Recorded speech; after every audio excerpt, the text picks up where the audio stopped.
இன்றைக்கும் நாளைக்கும் பிசாசுகளை துரத்தி இன்றைக்கும் நாளைக்கு நான் பிசாசுகளை துரத்தி வியாதி உள்ளவர்களை சுஸ்தமாக்கி மூன்றாம் நாளில் நிறைவடைவேன். ஆண்டவரே, அப்பா லூக்கா 13 ஆண்டவர் 32 நீ பேசின வார்த்தைக்கு நான் நன்றி சொல்றேன்.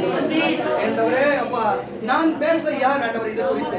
நான் சாதாரண ஒரு மனுஷன். என்னை மறைத்து கர்த்தர் வெளிப்படும், ஜனங்களுக்கு சொல்லப்படும்.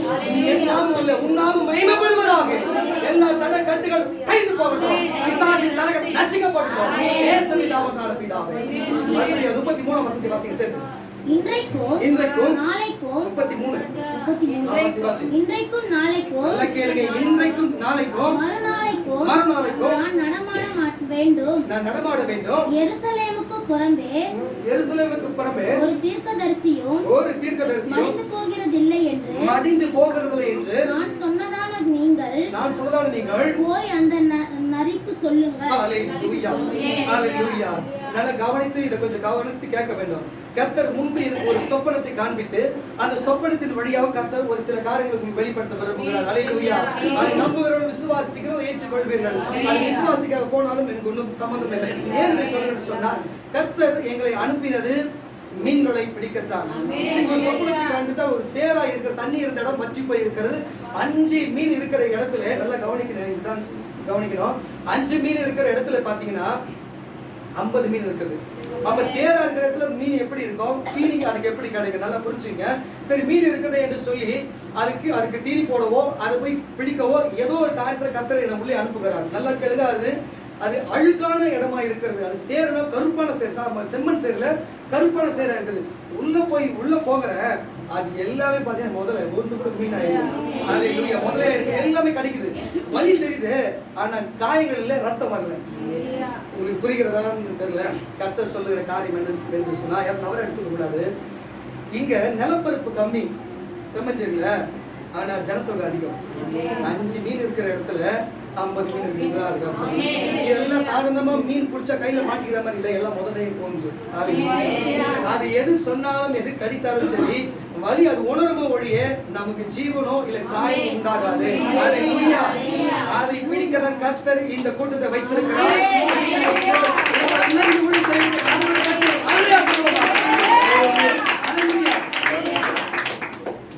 ஏன் ஆண்டவர் இந்த நோயை குறித்தும் வியாதி குறித்து இந்த நாளில் பேச வேண்டும்?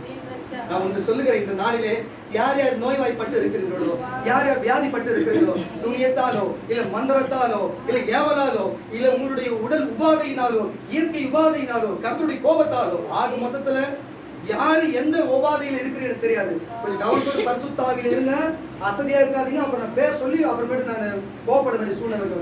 பரிசுத்தாவில இருங்க, எச்சரிக்கையா சொல்றேன். உங்களுக்கு இவ்வளவு ஆவி இருக்கும், இவ்வளவு அனல் இருக்கும்போது உங்களுக்கு எங்கிருந்து வரும் இதெல்லாம்? கவனமா இந்த வார்த்தையை கேளுங்க. ஹல்லேலூயா.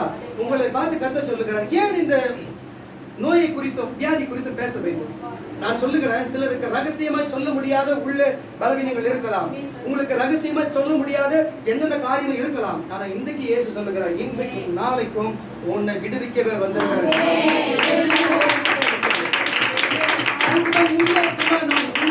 வருவேன், உன் ஜனங்களை விடுவிப்பேன் என்று சொல்லி. நான் உங்களை பொதுவாக பார்த்து கேட்கிறேன், நமக்கு மாத்திரம் நம்ம விசுவாச ஜனமா இருக்கிறோம், சாதாரண ஒரு ஜாதி மக்கள், சாதாரண மக்களா இருக்கிறோம். நமக்கு மாத்திரம் இந்த பலவீனம் வருமா? நம்ம மாத்திரம் வருமா? ராஜாக்களுக்கு வராதா? ராஜாக்களுக்கும் பலவீனங்களும் நோய்களும் உண்டே. தீர்க்கதரிசியா இருந்தாலும் அப்போஸ்தலனா இருந்தாலும் உண்டே. தானியேல் எழுதின தீர்க்கதரிசன புஸ்தகம் 8ஆம் அதிகாரம் 26, 27 வாசிப்பா. சீக்கிரம். தானியேல் எழுதின தீர்க்கதரிசன புஸ்தகம் 8ஆம் அதிகாரம் 26, 25 வாசிப்பா. அவன் தன் உபாதையினால் பஞ்சத்தை, நல்லா கேளுங்க இத தெளிவா வாசிப்பா. அவன் தன் உபாதையினால் பஞ்சத்தை கைகூட வரப்பண்ணி. சொல்லப்பட்ட ராப்பகல்களில் தானியேல் 8ஆம் அதிகாரம் 25, 26 வாசி. 27 வாசி. அவன் தன் உபாதையினால் வஞ்சகத்தை கைகூட வரப்பண்ணி நான் இருதயத்தில் பெருமை கொண்டு நீர் விசாரத்தோடு இருக்கிற அநேகரை அழித்து அதிபதிகளுக்கு அதிபதியாய் இருக்கிறவரும் விரோதமாய் எழும்புவான். ஆனாலும் அவன் கையினால் அல்ல, வேறு விதமாய் முறித்து போடப்படுவான். 27 வசனம். தானியேலாகிய நான், நல்லா கேளுங்க, இப்பதான் கர்த்தர் உங்களோட பேசுகிறாரு. தானியேலாகிய நான் என்று அவரே தன்னை ஒப்பு கொடுக்கிறாரு. தானியேல் எவ்வளவு பெரிய ஒரு தீர்க்கதரிசி, சகல மொழியினாலும் சகல வார்த்தையினாலும் சொப்பனத்தினாலும் வெளிப்பட்ட ஒரு வல்லமுள்ள ஒரு தீர்க்கதரிசி. அவர் நோய்வாய்ப்பட்டிருக்கிறார் சொன்னா ஏற்றுக்கொள்ள முடியுமா? ஆனாலும் அவரும் நோய்வாய்ப்பட்டிருக்கிறார். உங்களுக்கு நான் எதுக்கு சொல்றேன்னு சொன்னா, சில சாபத்தினாலும் சிலர் பாவத்தினாலும் சிலர் கர்த்தருடைய சோதனையினாலும் சில வேதனையினாலும் உங்களுக்கு நோய்வாய்ப்படலாம். நோய்வாய்ப்படுகிறது விஷயம் அல்ல. அது வந்து எப்படி விடுதலை அடைகிற, அது எப்படி சுகம் பெறுகிற, அது வந்து எப்படி உன்னை காத்துக் கொள்ளுகிற, எப்படி அதை மீட்படுகிறது தான் இங்க விஷயம். அல்லேலூயா, அல்லேலூயா. எப்படி அதை தப்பித்துக் கொள்ளுகிற, உனக்கு யார் கை கொடுக்கிறது தான் இங்க விஷயமா இருக்கிறது. அல்லேலூயா. அந்த வசனத்தை வாசிப்பா. தானியேலாகிய நான், நல்லா கேளுங்க, தானியேலாகிய நான் சோர்வடைந்து சில நாள் வியாதிப்பட்டிருந்தேன். பின்பு நான் எழுந்து ராஜாவின் வேலையை செய்து அந்த தரிசனத்தினால் திகைத்துக் கொண்டிருந்தேன். ஒருவரும் அதை அறியவில்லை. என்னங்க உள்ள இருக்கிற அவர் கொடுக்கப்பட்ட தரிசனத்திலும் கொடுக்கப்பட்ட சொப்பனத்திலும் அவர் ஜனங்களிடத்தில் சொல்ல முடியாத உபாதையினாலே அவர் பலவீனப்பட்டிருந்தாராம், நோய்வாய்ப்பட்டிருந்தாராம். தீர்க்கதரிசி கேட்டா கர்த்தர் சுகம் கொடுக்க மாட்டாரா? இல்ல சுகம் கொடுக்காத போய் விடுவாரா? அல்லேலூயா. தயவு செய்து சொல்லுகிறேன், மற்றவர்களை பார்த்து, கிறிஸ்தவர்களை பார்த்து நோய்வாய்ப்பட்டிருக்கிறதை பார்த்து, அவங்க பலவீனப்பட்டிருக்கிறதை பார்த்து யாராலும் கேள்வியும் கிண்டலும் செய்வீர் என்று சொன்னார். உங்களுக்கு எச்சரித்து சொல்லுகிறேன், தேவன் ஒருவர் யுத்தம் பண்ண இறங்கினாலும் சரி, அதை பார்த்து நம்ம நகைக்கிறது சிரிக்கிறது கூடாது. அல்லேலூயா. அவர் கர்த்தர் அடித்தாலும் சரி, அவர் அடிக்காவிட்டு போனாலும் சரி, நம்ம யார் மற்றவங்க நியாயத்து இருக்க. அல்லேலூயா. இன்றைக்கு உனக்கு எச்சரித்து சொல்லுகிறேன் சகோதர சகோதரிகளே. அல்லேலூயா. அன்றைக்கு தானியேல் தீர்க்கதரிசிக்கு ஒரு பலவீனமும் ஒரு வியாதியும் உண்டானது. அல்லேலூயா. அதே 2 ராஜாக்களின் புஸ்தகம் 13ஆம் அதிகாரம் 14ஆம் வசனத்தை வாசிக்கிற சீக்கிரம். அவன் நாட்களில் எலிசா மரணத்துக்கு போதும் பாருங்க, நல்லா கவனித்து கேளுங்க. எலிசா யாருங்க? ஒரு வல்லமுள்ள தீர்க்கதரிசி. நல்லா என்ன கவனிக்கணுங்க, என்னைக்கு கவனிக்கணும். வெளியில யாருன்னா வாட்ச் பண்ணி தான் வெளில போய் உட்கார்ந்து வாட்ச் பண்ணுறது எல்லாத்தையும். என்ன கவனி, கர்த்தருடைய ஆவியார் பேசி கொண்டிருக்கிற கொஞ்சம் கவனமா இருங்க. அல்லேலூயா, அல்லேலூயா. எலிசா யாருங்க? எலிசா எவ்வளவு பெரிய வல்லமுள்ள ஒரு மனுஷங்க. எலிசாவை அடக்கம் செய்து விட்டார்களா? அவருடைய அடக்கம் செய்த இடம் மறந்து போனதாம். யாரோ ஒரு மனிதரை கொண்டு அந்த சடலத்தை அது மேலே போடுகிற பள்ளத்தை தோண்டும் பொழுது அவன் எலும்புப்பட்டு அந்த சடலம் உயிர் பெற்றதாம்.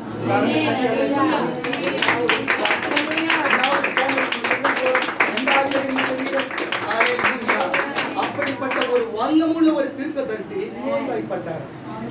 நோய்வாய்ப்பட்டாரா? ஒன்று சொல்லுகிறேன், ஒரு ஊழியர் நோய்வாய்ப்பட்டாலும் சரி, அதிகமா உங்களுக்கு வல்லமுள்ள தீர்க்கதரிசிகளும் சரி அப்போஸ்தலர் குறித்து கவனித்திருக்கிறேன் என்று தெரியல. இந்தியாவில் வாழ்ந்த, தமிழகத்தில் வாழ்ந்த அன்பின் அப்போஸ்தலன் சொல்லப்படுகிற இது உங்களுக்கு டிஜஸ் தினகரன் ஐயா உங்களுக்கு தெரியும். அவருடைய இருதய அறுவை சிகிச்சை சில நேரத்துல அவர் இருதயம் வேலை செய்யாத போய் 3 தடவை அவர் மரித்து போயின்னு சொல்லி அவருடைய சாட்சி நாங்கள் கேள்விப்பட்டிருக்கிறோம். அதுக்கு அறுவை சிகிச்சைக்காக சிறந்த நாடாகிய அமெரிக்கா தேசத்திலே கொண்டு போய் அவருக்கு வைத்தியம் பார்த்திருக்கிறார். நல்ல கவனிங்க, அதே தீர்க்கதரிசி அதே அப்போஸ்தலனை கொண்டு அவர் கையை வைத்து எத்தனை இருதய நோயாளிகளை கர்த்தர் சுகப்படுத்தியிருக்கிறார். அவர் மரித்து போகிற தருவாய். அதே போல முன்னாள் மறைந்த முதலமைச்சர் எம்.ஜி. ராமச்சந்திரன் அவருக்கும் அதே ட்ரீட்மெண்ட் பண்ணியிருக்கிறாங்க. இந்தியாவில் 2 பேர் தான் பண்ணாங்க. இப்போ எவ்வளவு பேர் பண்ணிக்கிறாங்க தெரியல. இது வரலாறு, அதனால சொல்லுகிறேன். அப்போஸ்தலனா இருந்தாலும் சரி, தீர்க்கதரிசியா இருந்தாலும் சரி, எல்லாருக்கும் நோயும் வியாதியும் வரதான் செய்யும். அது கர்த்தருடைய கோபமா இருக்கலாம், கர்த்தருடைய வேதனையா இருக்கலாம், நீங்க செய்த பாவமா இருக்கலாம், இயற்கை உபாதையா இருக்கலாம், உன் சரீரத்துல நீ சாப்பிட்ட சாப்பாடுனால் வருகிற பலவீனமா இருக்கலாம். ஆனால் பலவீனத்திலிருந்து விடுவிக்க ஒருவர் உண்டு, சுகம் கொடுக்க ஒருவர் உண்டு. அல்லேலூயா. அது அடுத்த வசனம் தொடர்ந்து வாசிப்பார். வசனம் நல்லா கேளுங்க. என்ன விஷயம் சொன்னா, அவன் படுத்து தருவாயே இருந்தானா. மறுபடியும் சொல்றேன், இங்க வந்தவங்க சும்மா யாரும் கிடையாது, எல்லாருமே வர பெற்றவர்கள், கிருபை பெற்றவர்களுமா இருக்கிறது. நீ படுத்து கொண்டு இருந்தாலும் சரி, நீ சொன்ன நீ ஜபித்தால் அற்புதம் உண்டாகும். சொல்லப்படுகிற எலிசா தீர்க்கதரிசிக்கு அந்த அற்புதம்னா, நீ அவர் அப்பான்னு சொல்ற உனக்கு எப்படி செய்யாது?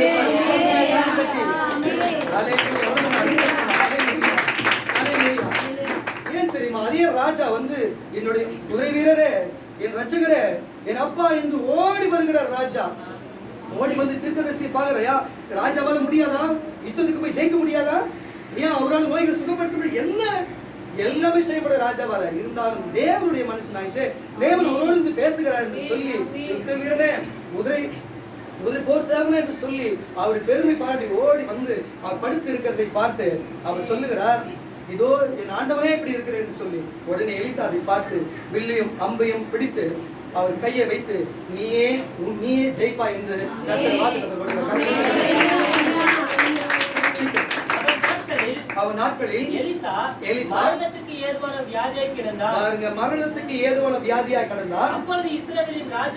அப்பொழுது இஸ்ரவேலின் ராஜாவாகிய யோவாஸ் அவனிடத்தில் போய் அவன் மேல் விழுந்து அழுது தகப்பனே என் தகப்பனே இஸ்ரவேலுக்கு ரத்தமும், பாருங்க நல்ல தெளிவா வாசிக்கணும், இஸ்ரவேலுக்கு ரதமும் குதிரை வீரருமா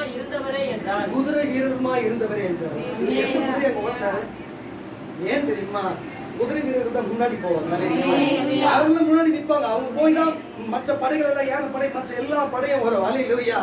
எனக்கு முன்பு சென்று எல்லாத்தையும் பார்த்தவர் என்று சொல்லி அவர் கடைசியில என்ன ஆசீர்வாதம் கொடுக்கிறார் வாசிப்போம். தொடர்ந்து அடுத்த வசனம் வாசிப்போம். எலிசாவை பார்த்து வில்லையும் அம்பையும் பிடியும் என்றார்.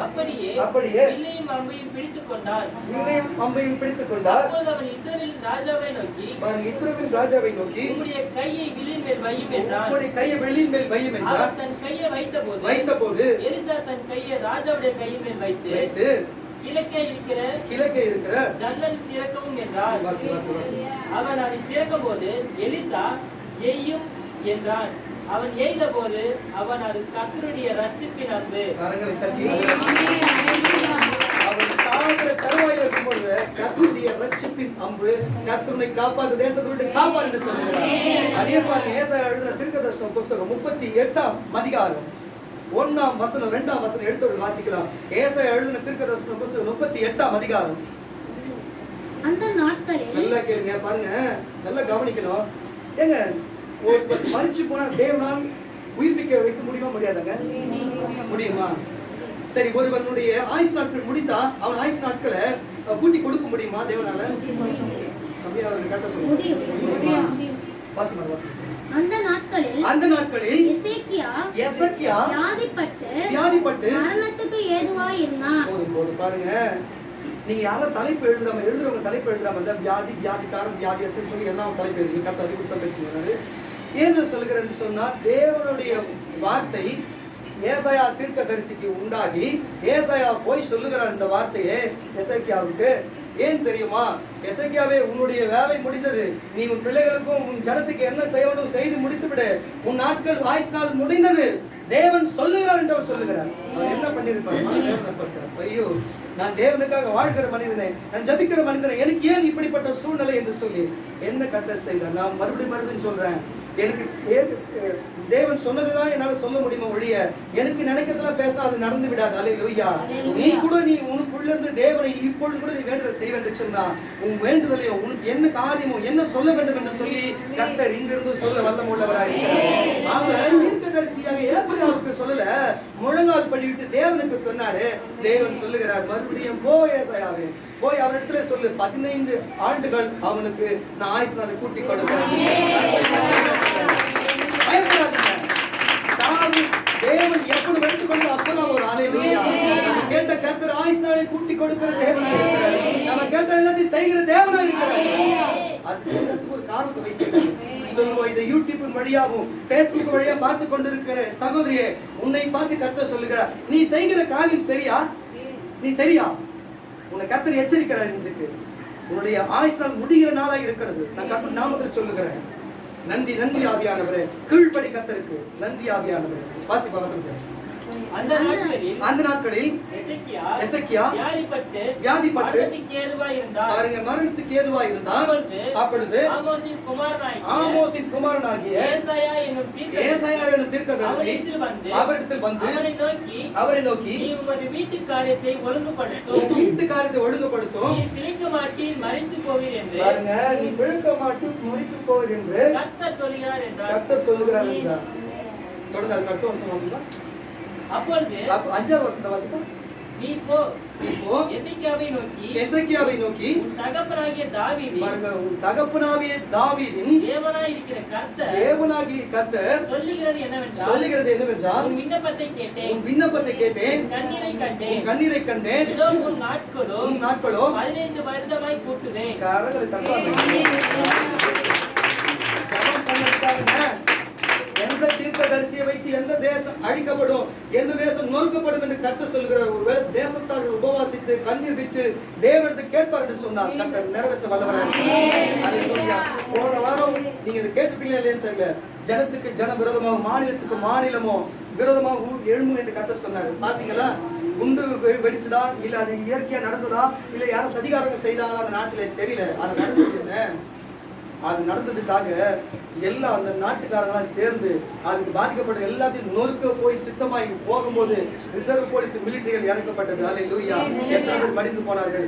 இங்கேயும் தமிழ்நாட்டிலையும் சரி, கொரோனா யாரோ ஒருத்தருக்கு வந்து கொரோனா இல்லையா, ஆனா கொரோனா வந்து அவர்களை அடக்கம் பண்ணிட்டாங்கன்னு சொல்லிட்டு அந்த ஊர் ஜனமும் சொந்தக்காரங்க சேர்ந்து எல்லாரும் அடிச்சு நொறுக்கி உள்ளே ஒரு 50 போலீஸ்காரங்க மேல இறக்கப்பட்டார்கள். இது போன்ற இந்த வாரம் ஃபுல்லாவே கொரோனா ஒரு பக்கம் இருந்தாலும் சரி, அவங்க போராட்டம் ஒரு பக்கம் இருந்தது. கர்த்தர் சொன்னா நிறைவேற்றுவார். ஒருவேளை அதுக்கு ஜெபித்தால் அதை மாற்றுவார்.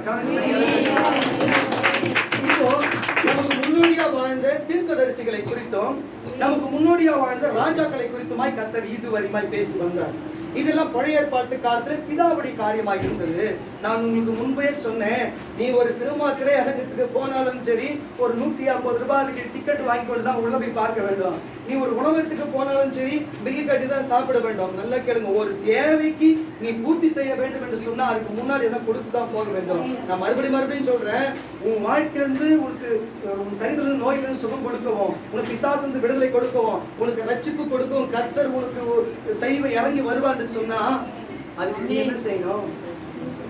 இந்த வேதத்தையும் இந்த வேதத்தில் இருக்கிற வசனத்தையும் அதை பின்பற்றி மெய்யாகவே கீழ்ப்படிச்சு போவா என்று சொன்னா, இன்றைக்கு உலகத்துல எகிப்துக்கு அனுப்பின வார்த்தையினாலே வாழ்க்கை கொண்டிருக்கிறார். நீ காக்கப்படுவேன், சரீரத்துல உபாதையில காக்கப்படுவேன். நம்ம எல்லாரும் விசுவாசம் குறைந்ததாலையும், நம்ம எல்லாம் தேவனை தூசிக்கப்படுகிறதுனாலும், தேவனை விட்டு விலகிறதுனால தான் நமக்கு இப்படிப்பட்ட காரியங்கள் வருகிறது. ஒன்று தேவனுடைய கோபம், ஒன்று தேவனுடைய சாபம், இல்ல நம்ம இயற்கை உபாதை, இல்லை என்று சொன்ன நமக்கு நம்ம சாப்பிடுகிற சாப்பாட்டின் நிமித்தம் எல்லாமே. ஆனால் தேவன் தாங்க அது வந்து விடுதலை கொடுக்கவும், தேவன் தாங்க சுகம் கொடுக்க வல்லவரை. நோய் எப்படி வந்தா வச்சுங்க, எந்த மனுஷனா இருந்தாலும் சரி, நானும் நீயா இருந்தாலும் நோயும் வியாதி வருகிறது இயல்பான காரியம் தான். எப்படி சரியாகுது? அது எப்படி சரிப்படுத்த முடியும்? தேவனுடைய வார்த்தையினாலே. இது வந்து நான் மறுபடியும் சொல்றேன், இன்னைக்கு வெளியாட்களுக்கு இல்லை இந்த வார்த்தை, உங்களுக்கு தான். இதை யூடியூப்ல பேஸ்புக்ல பார்த்திருக்கிற ஜனமே உனக்கு தான். இன்னும் இங்க இருக்கிற விடுதலை சுவிசேஷ ஊழியத்தின் ஜனமே உனக்கு தான். குறிப்பிட்டு சிலர் கர்த்தர் பேசட்டுமே. யாத்திராகமம் புஸ்தகம் 15ஆம் அதிகாரம் 25 வாசிப்பான். யாத்திராகமம் புஸ்தகம் 15ஆம் அதிகாரம் 26 வாசி. நன்றி நன்றி நன்றி நன்றி. நீ உன் தேவனாகிய கர்த்தரை பாருங்க, வந்திருக்கிற சகோதர சகோதரியே, தேவனாகிய கர்த்தருடைய சத்தத்தை கவனமாய் கேட்டு பார்வைக்கு செம்மையானவைகளை செய்து, நீங்க எல்லாரும் அவருடைய பார்வைக்கு செம்மையானவைகளை செய்து, அவர் கட்டளைகளுக்கு செவி கொடுத்து, அவருடைய நியமங்கள் யாவையும் கைக்கொண்டால், நான் எகிப்தியருக்கு வரப்பண்ணின வியாதிகள் ஒன்றையும் உனக்கு வரப்பண்ணானேன்.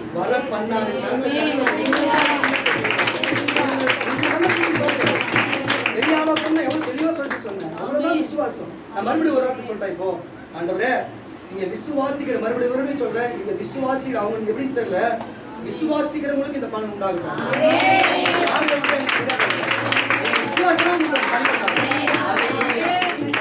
நீங்க மறுபடியும் நான் தான் சொல்றேன்னு நினைச்சிருப்பீங்க. அல்லேலூயா. உங்களை பார்த்து கர்த்தர் சொல்லுகிறேன், நன்றி ஆவியானவரே, நன்றி ஆண்டவரே, நன்றி ஆண்டவரே. நான் உடுவிக்க நான் வல்லவன் அல்லவா, உன்னை விடுவிக்க நான் வல்லவன் அல்லவா, அல்லேலூயா. உன்னை மீட்க நான் வல்லவன் அல்லவா, அல்லேலூயா. நான் நன்மை செய்கிறவன் அல்லவா, உன்னை விடுவிக்க வல்லவன் அல்லவா. பரிசுத்த ஆவியானவர் உலாவிக்கொண்டிருக்கிறார். சபை குறித்து கர்த்தர் பேசுகிறார். அல்லேலூயா. யாத்திராகமம் புஸ்தகம் 23ஆம் அதிகாரம் சீக்கிரம் எடுத்து வாசிப்போம். யாத்திராகமம் புஸ்தகம் 23 25 27 வசனங்களை சீக்கிரம் கர்த்தருடைய வார்த்தை வந்து கொண்டிருக்கிறது. வாசி வாசி. உன் தேவனாகிய கர்த்தரை சேவிக்க கடவீர்கள். அவர் உன் அப்பத்தையும் தண்ணீரையும் ஆசீர்வதிப்பார். வியாதியை உன்னிலிருந்து விலக்குவேன்.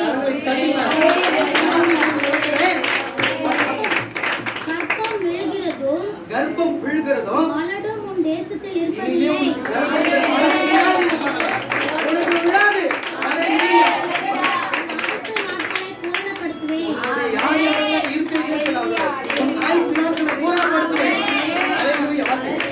பயப்படும் பயத்தை உன் முன் செல்லும்படி செய்வேன். உன்னை யார் யாரெல்லாம் பேசினார்களோ, யாரெல்லாம் ஏவி உனக்கு செய்தார்களோ, முதுக பார்த்து பின்னால் ஓடுவார்.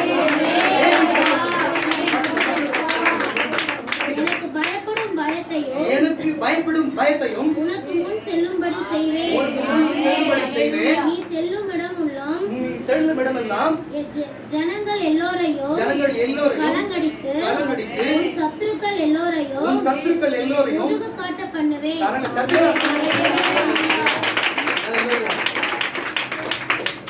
இது எல்லாத்தையும் இந்த ஜனங்களுக்கு சொல்லிட்டாரு. நீ ஏத்துக்காத உன்னோட விருப்பம். இதுக்கு மேல ஊழியக்காரன் ஒண்ணும் செய்ய முடியாது, தெய்வம் ஒண்ணும் செய்ய முடியாது. இது எல்லாத்துக்கும் அவங்க ஒரே படிதான் தெரியுமா? விசுவாசம். இப்ப அவர் சொல்றாரு, நீ இந்த வார்த்தையை வசனம் சொல்லு, இந்த இடம் முழுக்க நான் நிரப்பி காட்டுறேன். எபிரேயர் புத்தகம் 11ஆம் அதிகாரம் 6ஆம் வசனம் கர்த்தர் சொல்லிக் கொண்டிருக்கிறார். சீக்கிரம் வாசிங்க. விசுவாசம் இல்லாமல் தேவனுக்கு பிரியமாய் இருப்பது கரங்களை தட்டுங்களேன். ஆண்டவரே, விசுவாசம் இல்லாத ஜனங்கள் வல்லமை இறங்குவதாக, வல்லமை இறங்குவதாக. ஆண்டவர் உடைக்க வருகிறார். வச்சுக்கோ நீ விடுதலை.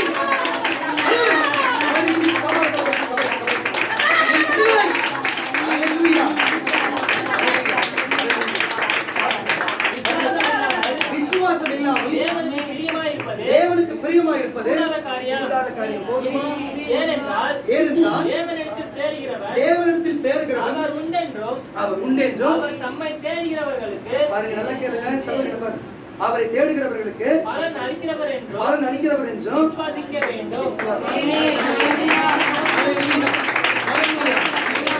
அப்ப அவருடைய என்ன எதிர்பார்க்கிற காணிக்கையா? என்ன எதிர்பார்க்கிற? விசுவாசத்தை எதிர்பார்க்கிற. அது ஒன்றா கொடுக்க முடியுமா? அதான் விசுவாசம். கருங்க தட்டுங்க. நன்றி ஆண்டவரே. இது எல்லாம் நம்முடைய சபையா இருக்கும், நம்ம சபை மக்களுக்கும் கர்த்தர் சொல்லுகிறார். இனி எந்த வியாதியில வந்திருந்தாலும், எந்த நோயில இருந்து பிசாசு மந்திர சூனியாவில் வந்திருந்தாலும் சொல்லி இந்த வார்த்தை தான்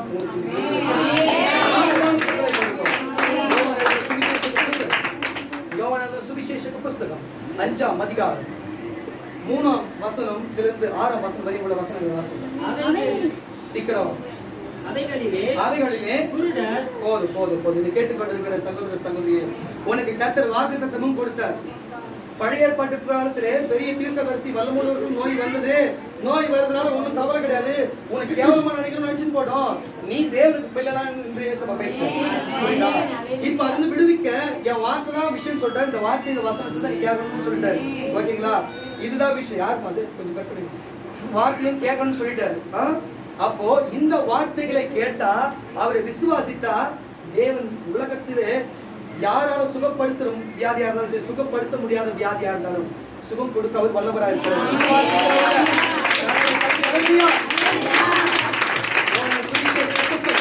5ஆம் அதிகாரம் 3லிருந்து 6 வரை வசனத்தை வாசிப்போம். வாசிங்க டக்குனு. அவைகளிலே குருடர், சப்பானிகள், சூம்பின உருப்புடையவர்கள் முதலான வியாதியர்கள் அநேகர் படுத்திருந்து தண்ணீர் எப்பொழுது கலங்கும். நல்லா கவனித்து கேளுங்க. ஏங்க ஒரு விஷயம் உங்களுக்கு சொல்றேன். இஸ்ரவேலிலே ஆட்டு வாசல் அருகில பெதஸ்தா எனும் குளம் ஒன்று இருந்ததாம். இன்றைக்கும் அது வரலாற்று காரியமாக இருக்கிறது. அதிலே 38 ஆண்டுகளாக ஒரு பலவீனப்பட்ட, ஒரு நோய்வாய்ப்பட்ட ஒரு மனுஷன் அங்கு இருந்தாராம். நல்லா கவனிங்க. எப்பயாவது ஒரு தேவதூதன் வந்து அங்க குளத்தை கலக்குவானா. அப்ப கலக்கும் பொழுது அதுல முதலிலே போய் யார் விழுகிறார், எப்பேற்பட்ட வியாதி அந்த சுகம் உண்டாகுமா. 38 வருஷமா இருக்கிறாங்க. அவங்க கொண்டு போய் அந்த தண்ணியில போட யாரும் கொஞ்சம் நல்லா இருக்கிற முன்னாடி போய் விழுந்துடுறான், சுகம் பெற்று போகிறான். அவங்களுக்கு பின்னால வந்தாலும் சுகம் பெற்று போகிறான். இது எல்லாம் எதை குறிக்கிறதுன்னு நினைக்கிறேன்? விசுவாசத்தை குறிக்கிறது. அவங்களுக்கு நோய் சரியாவது, எனக்கு சரியாவது, அவங்களுக்கு சரியாவது, எனக்கு சரியாவதுன்றதெல்லாம் கிடையாது. விசுவாசம் இருந்தா இன்றைக்கும் இயேசு எந்த பரிசுத்த ஆவியானவரை வணங்கி கொண்டு இயேசுவை போனாரோ அதே பரிசுத்த ஆவி இங்க இருக்கிறார். வேதவசனம் சொல்லுது, பரிசுத்த ஆவி எங்கு உண்டோ அங்கு விடுதலை உண்டு. ஹல்லேலூயா. அங்கு இயேசு கூட பரிசுத்த ஆவி உண்டு. இன்றைக்கு இந்த சபையில பரிசுத்த ஆவி உண்டு.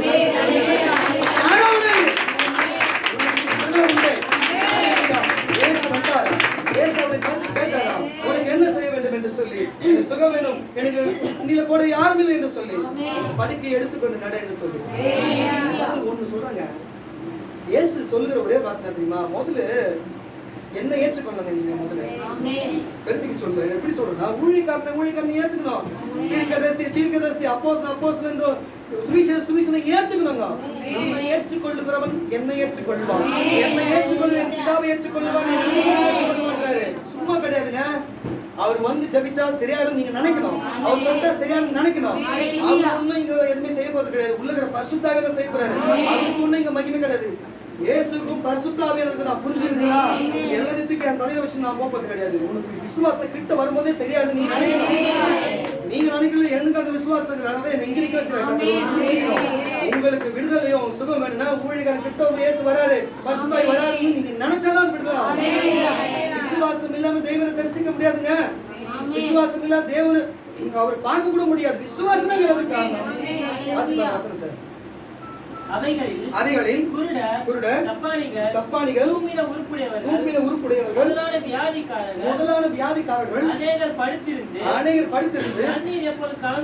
தண்ணீர் எப்பொழுது கலங்கும் என்று காத்துக் கொண்டிருப்பார்கள். ஏனெனில் சில சமயங்களில் தேவதூதன் ஒருவன் அந்த குளத்தில் இறங்கி தண்ணீரை கலக்குவான். தண்ணீர் கலங்கின பின்பு யார் முந்தி இறங்குவானோ அவன் எப்பேற்பட்ட வியாதியஸ்தனா இருந்தாலும் சுஸ்தமாவான். அடுத்த வசனம் வாசிப்போம். 38 வருஷம் வியாதிப்பட்டிருந்த ஒரு மனுஷன் அங்கிருந்தான். படுத்திருந்தவனை இயேசு கண்டு வெகு காலமாய் வியாதியஸ்தன் அறிந்து அவனை நோக்கி சுஸ்தமாக வேண்டும் என்று விரும்புகிறாயா என்று கேட்டார்.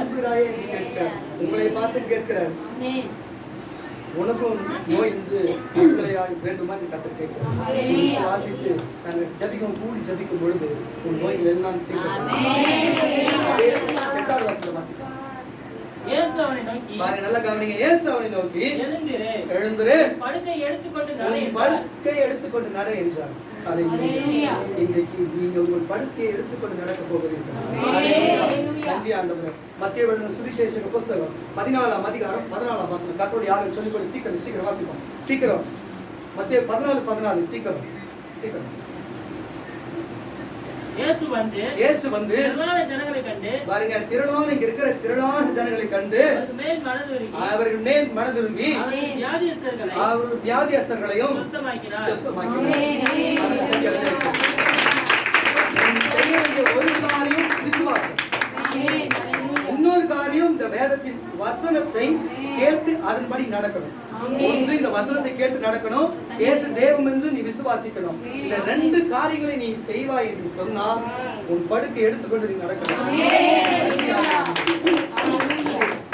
நன்றி அப்பா, நன்றி ஆண்டவரே. மார்க்குவின் புஸ்தகம் 6ஆம் அதிகாரம் 56ஆம் வசனம். மார்க்குவின் புஸ்தகம் 6ஆம் அதிகாரம் 56ஆம் வசனம். சீக்கிரம். நன்றி. யாரும் சீக்கிரம் எழுதுவோம். அல்லாமலும் அவர் பிரவேசித்த கிராமங்கள், பட்டணங்கள், நாடுகள் எவைகளோ அவைகளில் சந்தை வெளிகளிலே நல்லா தெளிவாசி வியாதிக்காரரை வைத்து அவருடைய வஸ்திரத்தின் ஓரத்திலே ஆகிலும். நல்லா கேளுங்க, இதுதான் விஷயம். அவர் ஒன்னும் போன்னு எங்கேயும் ஒன்னும் பண்ணல. உச்சி நாள் உடுப்பு குளிக்க விடல, எதுவும் பண்ணல. அவர் வஸ்திரத்தின் ஓரத்தை தொட்ட வினாலே சுகமானதான். இயேசு கூட பரவாயில்லைங்க, வஸ்திரத்தின் ஓரம் தான் தொட்டாங்க. சரி, ஏதோ தொடுதல் இருந்தது பார்க்கலாம். அப்போஸ்தலனாகிய பேதுரு வந்தாரா, அவர் நிழல் பட்டு நோயாளிகள் சுத்தமாக. இந்த விஷயம் என்ன புரியுது? இயேசுவை வைத்து செய்தது அற்புதம் கம்மிதான், நம்மளை வைத்து செய்ய போகிற அற்புதம் அதிகம். வாசிப்பது வசனம். அல்லாமலும் அவர் பிரவேசித்த கிராமங்கள், பட்டணங்கள், நாடுகள், எவைகளிலும் அவைகளில் சந்தை வெளிகளிலே வியாதிக்காரரை வைத்து அவருடைய வஸ்திரத்தின் ஓரத்திலே ஆகிலும் அவர்கள் தொடும்படி உத்தரவாக வேண்டும் என்று அவரை வேண்டிக் கொண்டார்கள். அவரை தொட்ட யாவரும் சொஸ்தமானார்கள். புஸ்தகம் 11ஆம் அதிகாரம். நன்றி ஆண்டவரே. 1 கொரிந்தியர் புஸ்தகம் 11ஆம் அதிகாரம். நன்றி ஆண்டவரே. 30ஆம் வசனம் சீக்கிரம். 30, 31, 32 வசனம் சீக்கிரம். நன்றி அப்பா. நன்றி ஆண்டவரே. சீக்கிரம். நன்றி ஆண்டவரே. இஸ்ரவேலின் தேவன்.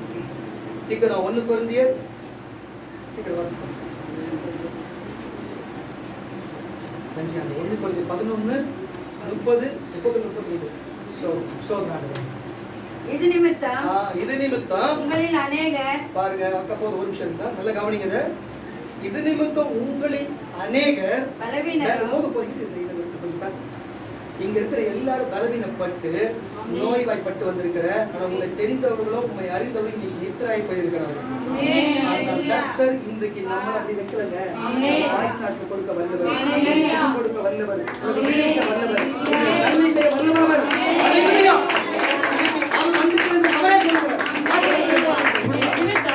நிமித்தம் உங்களில் அநேகர் பலவீனரும் வியாதி உள்ளவராய் இருக்கிறார்கள். அநேகர் நித்திரையும் அடைந்திருக்கிறார்கள். சகோதரி வாசி சீக்கிரம். இது நிமித்தம் உங்களில் அநேகர் பலவீனரும் வியாதி உள்ளவர்களுமாய் இருக்கிறார்கள். அநேகர் நித்திரையும் அடைந்திருக்கிறார்கள். நம்மை நாமே நிதானித்து, போதுமா கொஞ்சம் இருங்க. நாமே நிதானிக்கிறோம். நம்ம எந்த தவறு செய்திருக்கிறோம், எங்க விழுந்திருக்கிறோம், என்ன காரியத்தை செய்திருக்கிறோம் என்று சொல்லி முன்னே சொல்றேன். மன்னிக்க முடியாத தவறுலாம் பூமியில ஒண்ணும் கிடையாது. இயேசுவால மன்னிக்க முடியாத தவறுல ஒண்ணும் கிடையாது. நீ பரிசுத்த ஆவியானவரை தவறா பேசுறீங்க. பரிசுத்த ஆவியின் விரோதமான செய்தியா இல்ல, அதுக்கு பேசாததான் உங்க மன்னிப்பு இல்லை. ஆனா நீ இயற்கைக்கு சார்ந்த மாதிரி செய்திருக்கலாம், மனுஷனுக்கு விரோதமான செய்திருக்கலாம். ஆனா நீ மன்னிப்பு கேட்ட உன்னை மன்னிச்சு உன்னை ஏற்றுக்கொள்ள மறுபடியும் சொல்றீங்க. கண்டித்து உனக்குதான் கர்த்தர் பேசுவார். ஏற்றுக்கொள்ள உங்களுக்கு ஜீர்ணிக்க முடியும்னா ஏற்றுக்கோ, இல்லைன்னாலும் நமக்கு இதுல பிரச்சனை கிடையாது. அது 32 வரை அப்படி தொடர்ந்து வாசிங்க. நம்மை நாமே நிதானித்து அறிந்தால் நாம் நியாயம் தீர்க்கப்படும். நாம் நியாயம் தீர்க்கப்படும் போது உலகத்தோட அக்கினிக்குள்ளாக நியாயம் தீர்க்காதபடிக்கு கர்த்தராலே ரட்சிக்கப்படுகிறோம். ஆகையால் என் சகோதரரே, நீங்கள் போஜனம் பண்ண கூடி வரும்போது போதும். ஏன் இதை கர்த்தர் சொல்றாருன்னா, நீங்க நம்ம எல்லாம் ஒரு நாள் நியாயம் தீர்க்கப்படதான் போகிறோம். நம்ம பாவத்துல இருந்து ஆண்டவர் தவறு செய்துட்டு என்ன மன்னிச்சிருன்னு சொல்லி மன்னிப்பு கேட்டா உலகத்தை நியாயம் தீர்க்கிறவங்க நம்மளை தீர்க்க மாட்டாரு. நம்மளை மன்னித்து நம்ம சுகம் கொடுத்து விடுதலை கொடுத்து நம்ம வழி நடத்துவாங்க. நான் சொல்ல இயேசு சொல்லுகிறாங்க,